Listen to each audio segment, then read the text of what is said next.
This morning, somebody on X, Twitter, took a swipe at me for being fixated with Palestine. It was in response to a post celebrating yesterday's inauguration of the hate group. And it seemed that it was a left-wing criticism, that I was fixating, we are fixating with Palestine, and there was a long list of other conflicts and tragedies that I was not paying attention to. We are not paying attention to, like Goma in the Congo, in the Sudan, the killing fields of the Ukraine, what's happening in Myanmar, and so on. And I thought about it for a second, and I realized that I'm proud of being fixated with Palestine.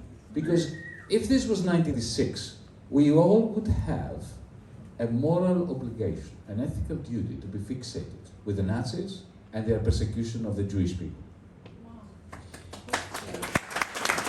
Where the 1960s and 70s would have a duty to be fixated with apartheid in South Africa. If this was 1981, we would have an obligation to be fixated over the hunger strikes in the Maze prison in Northern Ireland. To be fixated in 1936 about the plight of the Jewish people was not to ignore all the other massacres of the British Empire, for instance, in India, in Kenya. No, you fixate on the issue at hand in order to develop, firstly, your own understanding of what it means to fight against injustice, and then to take this fixation and turn it into a global fight for peace, justice, and progress.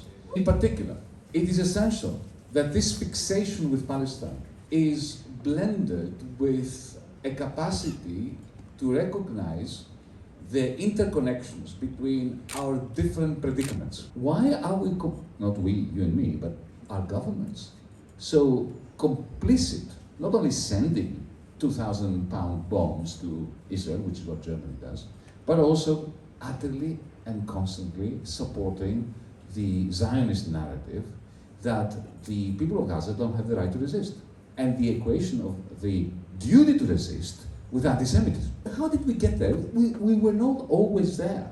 I mean, I remember a very right-wing, corrupt, rather unpalatable president of France. Remember Jacques Chirac? You know, once he went to the occupied territories and he actually had a physical confrontation with the Israeli soldiers. And he called them names and he called them occupying force.